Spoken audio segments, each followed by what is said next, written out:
आपण 10 वर्ष जर पाठीमागं पाहिलं फलटणमध्ये, तर आत्ता त्यावेळेचं फलटण आणि आत्ताचं विकास होतोय. पण लोक काय म्हणतात, फलटणमध्ये विकास नाही, विकास नाही. आता गेले 5 वर्ष आपली नगरपालिका प्रशासनाच्या हाती होती, त्याच्यामुळे थोडेफार रस्ते आता खराब आहेत. पण निश्चितच खात्रीने मी सांगते की अनिकेत राजे जेव्हा नगराध्यक्ष होतील तेव्हा रस्ते हे परत सुरळीत व्यवस्थित होतील. तुमचं स्वागत आहे. काय काय सांगालच्या खास एपिसोडमध्ये. मॅडम नमस्कार. काय वाटतंय तुम्हाला या प्रभागामध्ये विकास कोणाचा वाटतोय आणि नगराध्यक्ष या फलटण नगरीचं कोण होईल, तुम्हाला काय वाटतं? अध्यक्ष अनिकेत राजे निंबाळकर त्यांचे सुद्धा प्रचंड मताने निवडून येतील ही आमच्या 101% आम्हाला खात्री आहे. का बरं अनिकेत राजे तुम्हाला नगराध्यक्ष म्हणून का हवेत, काय वाटतंय?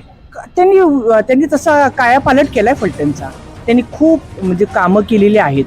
असं आज माझंच नाही, हे सगळ्या लोकांचं असं मत आहे. कळलं का? तुम्हाला काय वाटतं नगराध्यक्ष कोण होईल फलटण नगरीचं? अनिकेत राजे का बरं अनिकेत राजेच का पाहिजे? ते सुशिक्षित आहेत, शिकलेले आहेत आणि असेच नगराध्यक्ष व्हावे अशी आमची इच्छा आहे. तुम्हाला काय वाटतं नगराध्यक्ष कोण व्हावे फलटण नगरी? साहजिकच आहे अनिकेत राजे, कारण का आतापर्यंत आपल्या या नगराध्यक्ष पद राजे गटातलेच होते. आपण 10 वर्ष जर पाठीमागं पाहिलं फलटणमध्ये, तर आत्ता त्यावेळेचं फलटण आणि आत्ताचं विकास होतोय. पण लोक काय म्हणतात, फलटणमध्ये विकास नाही, विकास नाही. आता गेले 5 वर्ष आपली नगरपालिका प्रशासनाच्या हाती होती, त्याच्यामुळे थोडेफार रस्ते आता खराब आहेत. पण निश्चितच खात्रीने मी सांगते की अनिकेत राजे जेव्हा नगराध्यक्ष होतील तेव्हा रस्ते हे परत सुरळीत व्यवस्थित होतील.